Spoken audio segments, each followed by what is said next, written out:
اب سچویشن مسلمانوں کی ایسی ہو گئی کہ بس ایک نام کا رب سے رشتہ اور رسول اعظم صلی اللہ علیہ وسلم سے رشتہ رہ گیا ہے۔ حقیقت یہ ہے کہ بندگی کے اندر لذت بندگی ختم ہو گئی، نماز کے اندر وہ کیف و سرور جو آنا چاہیے وہ ختم ہو گیا، اور یہی حال تقریباً عبادات کا ہے کہ بندہ سر اپنے رب کی بارگاہ میں جھکا رہا ہے، ٹائم ہو رہا ہے، پہنچ رہا ہے، نماز پڑھ رہا ہے، لیکن اگر اس کی زندگی میں اس کے اثرات کو آپ تلاش کریں تو دور تک اس کا کوئی اثر، کوئی فائدہ اس کی زندگی میں دکھائی نہیں دیتا۔ وجہ کیا ہے؟ وجہ سب سے بڑی یہ ہے کہ ہم رسموں کی طرف توجہ تو دے دیے، ہم روح کی طرف پہنچنے کی کوشش نہیں کیے۔ اور جب اللہ عز و جل سے تعلق کمزور ہو جائے اور اللہ کے رسول صلی اللہ علیہ وسلم سے تعلق کمزور ہو جائے تو پھر نہ اللہ کی باتوں کی کوئی اہمیت دماغ میں رہتی ہے اور نہ رسول اعظم صلی اللہ علیہ وسلم کے فرامین کی اہمیت دلوں کے اندر نظر آتی ہے۔ اور آج ہم دیکھ رہے ہیں عالمی سطح پر دنیا بھر کے مسلمانوں کی پوزیشن آپ دیکھ لیں کہ ہزار ان کے سامنے اللہ کے فرمان، تاجدار کائنات صلی اللہ علیہ وسلم کے فرامین پیش کیے جائیں، ان کی زندگی پر اس کا کوئی اثر نظر نہیں آتا، بلکہ ایک ہی چیز ہے، کھاؤ پیو موج مستی کرو، بار بار دنیا میں تھوڑی آنا ہے، یہ زندگی مزہ کرنے کے لیے بس مزہ کرتے چلے جاؤ۔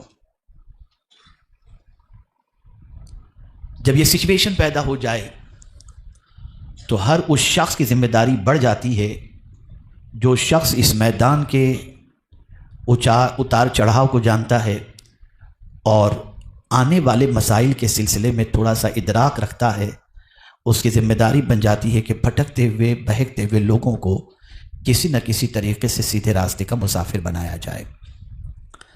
آج اگر دنیا کا انسان چوری کر رہا ہے، اگر آج دنیا کا مسلمان دھوکے بازی کر رہا ہے، فراڈ کر رہا ہے، اس کی سب سے بڑی وجہ یہ ہے کہ اس نے اللہ عز و جل کے فرامین اور اللہ عز و جل کے احکام کو پیش نظر نہیں رکھا۔ وہ ڈاؤٹ کا شکار ہے کہ اگر میں صحیح طریقے سے چلا تو پتہ نہیں میرا گزر بسر ہو بھی سکے گا کہ نہیں۔ وہ ڈاؤٹ کا شکار ہے کہ میں سچ بولوں گا تو میری روزی چلے گی کہ نہیں۔ یہ سارے شکوک و شبہات اور غلط راستے کی طرف انسان اس وقت جاتا ہے جب اس کی زندگی سے اللہ عز و جل سے تعلق، اس کی زندگی کا تعلق اللہ عز و جل سے کمزور ہو جائے۔ اس تمہیدی گفتگو کے بعد میں تھوڑی سی آپ کی توجہ چاہوں گا، میں بہت زیادہ وقت تو نہیں لوں گا، لیکن میں چاہوں گا کہ انشاءاللہ تھوڑی سی دیر میں کچھ ایسی باتیں آپ کے دماغ میں بٹھانے کی کوشش کروں کہ آج جب آپ یہاں سے اٹھ کر کے جائیں تو آپ کی سوچ میں کافی تبدیلی پیدا ہو چکی ہو اور آپ اپنے آپ کو اللہ اور اس کے رسول سے جوڑنے کی کوشش کے اندر آج کے بعد لگ جائیں۔ یہ معاشرہ ہے، آپ کاروبار کرتے ہیں، لین دین کرتے ہیں، قرض لیتے ہیں، بہت ساری چیزیں ہوتی ہیں۔ آپ نے اگر کسی سے لین دین کے اندر یا کسی معاملے کے اندر کوئی وعدہ کر لیا اور اس وعدے کے بعد آپ نے وعدہ پورا نہ کیا تو مجھے بتائیے کہ سامنے والے کی نگاہوں میں آپ کی عزت رہے گی یا چلی جائے گی؟ جواب دیں۔ وعدے کی اہمیت بہت زیادہ ہے، وعدے کی وفا کرنے والے کا مقام بہت اچھا ہے۔ وعدہ اتنی اہم چیز ہے کہ اللہ کے رسول صلی اللہ علیہ وسلم نے وعدے کو ایمان کے ساتھ جوڑ دیا اور فرمایا الا لا ایمان لمن لا عہد لہ، آگاہ ہو جاؤ، وہ شخص صاحب ایمان نہیں، کامل مومن نہیں جو وعدے کی وفا نہ کرتا ہو۔ اسی لیے جب منافق کی علامت حضور نے بیان فرمائی تو اس علامت کے اندر ایک علامت یہ بھی بیان فرمائی کہ جو منافق ہوتا ہے وہ وعدہ خلافی کرتا ہے۔ قرآن مقدس میں اللہ عز و جل نے مومنوں سے فرمایا یا ایھا الذین آمنوا اوفوا بالعقود، اے ایمان والو وعدے کی وفا کرو، جب وعدہ کرو تو اسے پورا کرو۔ اور حدیث کا ایک آخری حصہ، پوری حدیث کا وہ میں آپ کی سماعتوں کے حوالے کروں تو آپ کی عقل دنگ رہ جائے گی۔ اللہ کے رسول صلی اللہ علیہ وسلم نے ارشاد فرمایا میری امت پر اس وقت دشمن غالب آ جائے گا جب میری امت کے اندر وعدہ خلافی شروع ہو جائے گی۔ یہ ہے وعدے کی اہمیت۔ یہ ایک تمہید میں آپ کے سامنے پیش کر رہا ہوں تاکہ آپ کا ایمان آگے کی گفتگو سننے کے بعد پختہ ہو جائے۔ جب ہم نے یہ سمجھ لیا کہ وعدہ اتنا اہم ہے، وعدے کی وفا اسلام میں اتنی اہمیت رکھتی ہے، وعدہ خلافی کرنے والے کے سلسلے میں وقار کے مجروح ہونے کا معاملہ رہتا ہے اور وعدہ خلافی کرنے والے کی عزت نہیں رہتی۔ جس رب نے وعدے کی وفا کا حکم دیا، توجہ چاہوں گا، اب پوری گفتگو توجہ سے سنیے گا، جس رب نے وعدے کی وفا کا حکم دیا، وعدہ خلافی سے بچنے کا حکم دیا، کیا وہی رب اپنے بندوں سے کوئی وعدہ کرے تو وعدہ خلافی کر سکتا ہے؟ جواب دیجیے آپ۔ آج میں آپ کو وہی اللہ کے وعدے یاد دلاؤں گا کہ اللہ نے ہم سے کیا کیا وعدے کیے، تاکہ ایمان کی جڑیں مضبوط ہو جائیں۔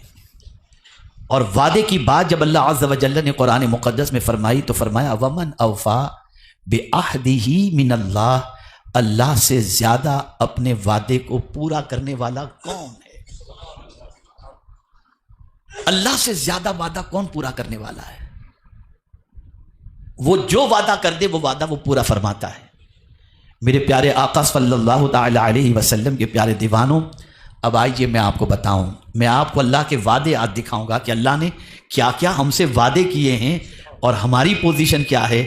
ہم بیپاریوں کے وعدے پر بھروسہ کر کے انویسٹ کر لیتے ہیں، قدرت کے وعدے پر بھروسہ کرنے کے لیے ہم تیار نہیں۔ آئیے اب سمجھتے ہیں۔ اللہ عز و جل نے وعدہ فرمایا، کیا وعدہ فرمایا؟ جنت کا وعدہ۔ کس کو اللہ جنت عطا فرمائے گا؟ ذرا جنت کا تصور کیجئے، کیا کوئی معمولی جگہ ہے جنت؟ کوئی معمولی مقام کا نام ہے جنت؟ آقا کریم صلی اللہ علیہ وسلم ارشاد فرماتے ہیں آدمی جنت کیسی ہے اس کا تصور دنیا کی کسی چیز سے کر ہی نہیں سکتا۔ دنیا کی کوئی چیز ایسی نہیں جو جنت کے کمپیر کے اندر ہم کہہ سکیں کہ یہ جنت جیسی ہے۔ ایسی حسین جنت ہے، اتنی خوبصورت جنت ہے، اتنی پیاری جنت ہے۔ میرے پیارے آقا صلی اللہ تعالی علیہ وسلم کے پیارے دیوانوں، میرے رب نے کس کے لیے جنت کا وعدہ فرمایا؟ ہم چاہتے ہیں کہ ہمارا گھر دریا کے کنارے پر ہو، ہم چاہتے ہیں کہ ہمارا بنگلو پوش ایریے کے اندر ہو، ہم ہر اچھی جگہ پر اپنے مکان کی امید رکھتے ہیں، لیکن کوئی مکان ایسا نہیں جہاں پر ہم پرماننٹ رہ سکیں۔ چاہے کہیں بھی ہم بنا لیں، کسی مقام پر بنا لیں، ملک میں بنا لیں یا سوئٹزرلینڈ میں بنا لیں، کوئی مکان ایسا نہیں جس میں ہم پرماننٹ رہ سکیں۔ لیکن جنت وہ جگہ ہے کہ جہاں ایک بار چلے گئے تو پھر نکالے نہیں جائیں گے، نہ وہاں موت آئے گی نہ وہاں سے نکالے جائیں گے۔ قرآن کہتا ہے خالدین فیہا ابدا، ہمیشہ کے لیے ٹھہرنے کی وہی جگہ ہے۔ اللہ والے بڑے ہوشیار تھے، رہتے تھے جھونپڑے کے اندر، لیکن جانتے تھے کہ جنت ملنے والی ہے نا، تو وہ اس کی فکر میں لگے رہتے تھے کہ یار یہاں تو پرماننٹ رہنا نہیں، جہاں پرماننٹ رہنا ہے وہاں تو گھر ہونا چاہیے، وہاں تو مکان ہونا چاہیے، وہاں تو بنگلو ہونا چاہیے، وہاں تو محل ہونا چاہیے۔ تو پھر وہ قرآن میں تلاش کرتے تھے کہ ذرا دیکھیں کون سی چیز ہم اپنائیں جس کی وجہ سے ہمیں جنت ملے۔ اور یہ بات یاد رکھیں، اتنا انویسٹ کرو گے، اتنا بھرو گے تو فلاں جگہ آپ کو مکان ملے گا، یہ بیپاری کہہ سکتا ہے لیکن دے یہ ضروری نہیں۔ لیکن میرا رب اگر کہہ دے یہ کرو گے تو میں جنت دوں گا تو وہ اپنا وعدہ پورا کر کے ہی رہے گا۔ یہ یقین ہونا چاہیے، یہ عقیدہ ہونا چاہیے۔ آئیے پہلا وعدہ جنت کا کن کے لیے اللہ نے فرمایا؟ رب قدیر ارشاد فرماتا ہے ان الذین قالوا ربنا اللہ ثم استقاموا فلا خوف علیہم ولا هم يحزنون اولئک اصحاب الجنۃ خالدین فیہا جزاء بما كانوا یعملون۔ اللہ فرماتا ہے یقیناً جنہوں نے کہا کہ ہمارا رب اللہ ہے، جس کسی نے بھی کہا، غریب نے کہا، امیر نے کہا، بنگلے میں رہنے والے نے کہا، جھوپڑے میں رہنے والے نے کہا، مولانا نے کہا، جاہل نے کہا، کسی نے بھی کہا ہمارا رب اللہ ہے۔ رب کس کو کہتے ہیں؟ رب کا معنی کیا ہوتا ہے؟ پالنے والا۔ رب کا معنی کیا ہوتا ہے؟ پالنے والا بھی ہوتا ہے، مالک بھی ہوتا ہے۔ جس نے کہہ دیا ہمارا رب اللہ ہے، پھر اس بات پر ثابت قدم رہے، پھر جمع رہے اس پر کہ میرا پالنے والا میرا رب ہی ہے، وہی میرا پالنے والا ہے، اس پر وہ جمع رہا، قائم رہا، تو اللہ عز و جل ارشاد فرماتا ہے نہ ان پر کوئی خوف ہے نہ انہیں کوئی غم۔ یہ پہلا وعدہ دنیا کے لیے ہو گیا، انہیں کوئی خوف نہیں۔ اب میں آپ کو تھوڑا سا اس کو ایکسپلین کروں تو بات سمجھ میں آئے گی۔ بیٹا بیٹھ جاؤ، ایک مرتبہ درود شریف پڑھیں. اللہم صلی علی سیدنا و مولانا محمد معدن الجود والکرم وآلہ وصحبہ وبارک وسلم. دیکھیے پالنے والا باپ بھی ہوتا ہے، پالنے والی ماں بھی ہوتی ہے، لیکن بڑا فرق ہے پالنے والوں کے اندر. ماں پالتی ہے ایک مدت تک، باپ پالتا ہے ایک مدت تک، پھر اس مدت کے بعد معاملہ چینج ہو جاتا ہے. وہی بچہ جس کو باپ نے پالا تھا وہی بچہ پھر نہ موت تجھے آنے والی ہے اور نہ تو کسی کا محتاج ہے. تو ایسا پالنے والا ہے کہ جب کچھ نہ تھا تب بھی سب کو تو ہی پالنے والا تھا، اور سب کا پالنے والا تو قیامت تک ہی نہیں ہمیشہ سے ہے اور ہمیشہ رہے گا. دوسری چیز، اگر کوئی پالنے والا ہے تو اس کا خزانہ ختم ہو جائے، بیٹا تمہارا انتظام تم خود کر لو، لیکن اے میرے کریم تیری عظمتوں پر قربان، تیرے خزانے کو کبھی زوال ہے ہی نہیں. تیرے پاس تو اتنا خزانہ ہے کہ نہ ختم ہونے والا خزانہ. تو پالتا ہے تو سمندر میں مچھلیوں کو پالتا ہے، چونٹیوں کو بل میں پالتا ہے، اور جنگلوں میں جانوروں کو پالتا ہے، پہاڑوں کے اندر جانوروں کو پالتا ہے. جو جہاں بھی ہے وہاں تو پالتا ہوا ہر ایک کو نظر آتا ہے. اس پر جم جاؤ. اسی لیے میں آپ کو بتاؤں، قرآن مقدس کے اندر انبیاء کرام کی جتنی بھی دعائیں آپ کو ملیں گی وہ ربنا ہی سے ملیں گی، ربنا ہی سے ملیں گی. اے ہمارے پالنے والے، اور وہ ایک کو پالنے والا نہیں، الحمدللہ رب العالمین، سارے عالم کو پالنے والا اللہ عز و جل ہے. میں اس لیے تھوڑا سا اس کو ایکسپلین کیا کہ آپ صرف پالنے والے پر اٹک نہ جائیں. آپ جب اپنے رب کی شان اس انداز سے دیکھیں گے نا تو پھر آپ کی توجہ یہی رہے گی، ارے میرا پالنے والا جب اللہ ہے تو ادھر ادھر کیوں دیکھوں، میں اسی پر کیوں نہ جم کر کے بیٹھ جاؤں. اب اگر کوئی اس پر جم گیا تو سب سے پہلی چیز اس کو کوئی خوف نہیں ہوگا، اسے کوئی غم نہیں ہوگا. اور پروردگار ارشاد فرماتا ہے وہ اہل جنت ہیں جو جنہوں نے کہا اللہ ہمارا رب ہے، اس پر وہ قائم رہے، تو اللہ فرماتا ہے وہ جنت کے حقدار ہو گئے. اور جنت کیسی ہے؟ اور جنت میں کیا ٹیمپرری وہ جائیں گے؟ نہیں، اللہ فرماتا ہے ہمیشہ رہیں گے. یہ کس وجہ سے ہے؟ یہ ان کے اعمال کا بدلہ ہے. کون سا عمل؟ انہوں نے کہا اللہ ہمارا رب ہے، پھر اس پر جم گئے. میرے پیارے آقا صلی اللہ علیہ وسلم کے پیارے دیوانوں، اب آئیے، اللہ عز و جل نے ایک اور مقام پر جنت کا وعدہ فرمایا. اس کے لیے کسی اور صفت کا ذکر اس نے فرمایا.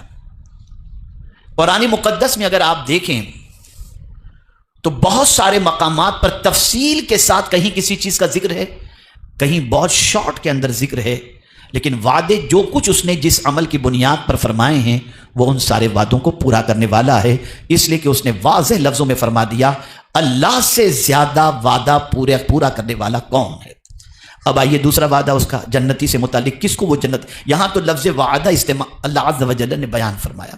ایک اور مقام پر ارشاد فرمایا وعد اللہ المؤمنین والمؤمنات جنات تجری من تحتها الانہار خالدین فیہا ومساکن طیبۃ فی جنات عدن ورضوان من اللہ اکبر ذالک هو الفوز العظیم. اللہ تعالیٰ نے مسلمان مردوں اور مسلمان عورتوں کو باغات کا وعدہ کیا ہے جو مسلمان ہیں.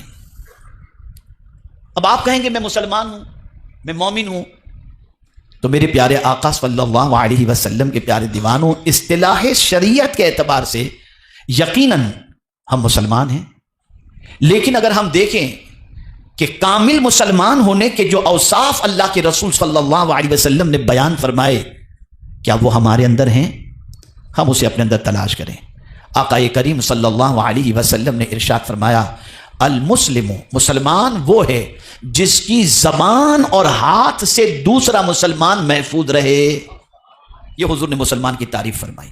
مسلمان کبھی اپنی زبان اور اپنے ہاتھ سے دوسرے مسلمان کو تکلیف پہنچاتا ہی نہیں، بلکہ مسلمان کی وجہ سے دوسرا مسلمان ان چیزوں سے محفوظ رہتا ہے. یہ مسلمان کی تعریف.